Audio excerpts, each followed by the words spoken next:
Yep, there it is. I just put my pants on. Yeah. It doesn't take much coaxing. You're gonna need a bigger lens. Hello. Hello.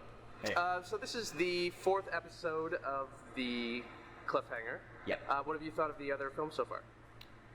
This was the hardest script I've ever written.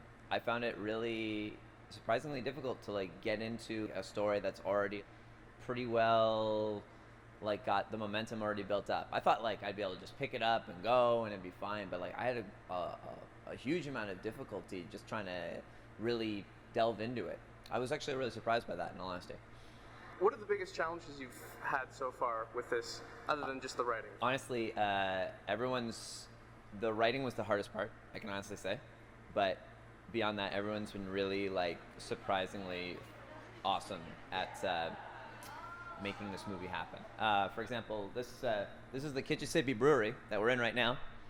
And it was really nice of them to let us in. I just met the owner, the brewmaster Don, once, and he showed me around, and then we agreed on a day, and that was it. It was easy. It's an amazing location, and these guys were really amazing at accommodating us under a pretty short amount of time, I'd say. Yeah.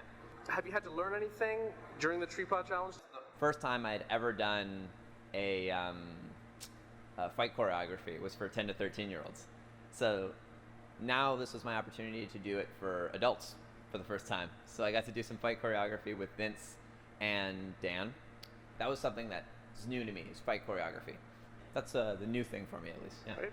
And seeing the other films, have you felt like you had to, bring up your game to sort of not compete with the other people, but to... I always aim to do my best. My goal of this was to really leave people in some kind of state of awe. And I feel like the ending of this is really quite strong enough that it's going to, keep people that much more interested.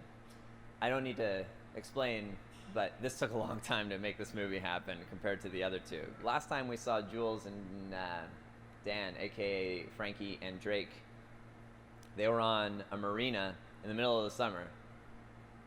And it's January now. So I had to avoid all of my exterior shots, and from what I hear, Derek is doing the same thing, so it's all going to take place in a pretty warm climate somehow.